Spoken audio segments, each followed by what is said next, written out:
યુગ ઋષિનો સંદેશ। પ્રજ્ઞાપુત્રો પાત્રતા વિકસિત કરે।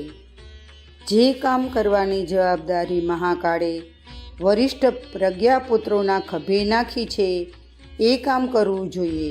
એ કાર્ય એક જ છે, લોકમાનસમાં મહાપ્રજ્ઞાનો આલોક ભરી દેવો। એના માટે કઈ સ્થિતિમાં કોણે શું કરવું જોઈએ એનો ઉલ્લેખ થતો રહ્યો છે। તેના પર એકવાર ફરીથી દૃષ્ટિપાત કરવો જોઈએ કે સોંપવામાં આવ્યું હતું તે થયું કે નહીં।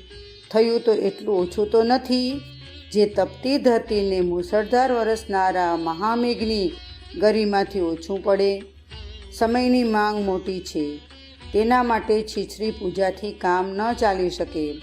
ગરમ તવા પર પાણીના થોડાક ટીપા પડવાથી શો લાભ થાય? આ દિવસોમાં સમર્થોનો પુરુષાર્થ એવો હોવો જોઈએ જે ઉલટાને ઉલટાવીને છતું કરી શકે। આને માટે પ્રત્યેક વરિષ્ઠ પ્રજ્ઞાપુત્ર સર્વ રીતે સમર્થ છે। જો પરિસ્થિતિઓ અડચણરૂપ હોય તો એમને ઠોકર મારીને રસ્તામાંથી હટાવી શકાય છે। સ્રષ્ટાનો રાજકુમાર મનુષ્ય કેવળ એટલા માટે નબળો પડે છે કે એને લોભ, મોહ અને અહંકારની બેડીઓએ ખૂબ જકડીને અસહાય બનાવી દીધો છે। જો સાધારણ ભારતીય સ્તરનો નિર્વાહ અપનાવવામાં આવે, પરિવારને નાનો, સભ્ય, સુસંસ્કૃત તથા સ્વાવલંબી રાખી શકાય તો યુગ ધર્મના ઉચ્ચ સ્તરીય નિર્વાહની સુવિધા સૌ કોઈને સહજ રીતે મળી શકે છે। સંકીર્ણ સ્વાર્થીપણું અને અહંકારી શણગાર કરવામાં થોડોક પણ કાપ મૂકવામાં આવે તો દરેક વિચારશીલને એટલો અવકાશ મળી શકે છે જેનાથી એ આત્મકલ્યાણ અને યુગ નિર્માણની મોટાભાગની આવશ્યકતાઓને પૂરી કરી શકે।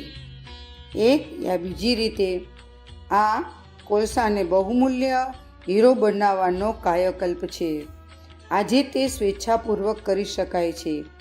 સહયોગની ઉણપ હોય તો સત્પાત્રની સુગંધ સૂંઘીને ખીલેલા પુષ્પ પર ઉડનારા ભમરાઓની જેમ આખો દેવ પરિવાર દોડી પડે છે।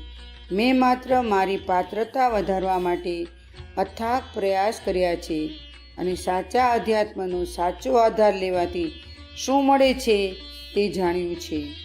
આના અનુકરણની આવશ્યકતા છે। અખંડ જ્યોતિ, જુલાઈ 1985, પૃષ્ઠ 64, સંદર્ભ ગ્રંથ યુગ ઋષિનો સંદેશ।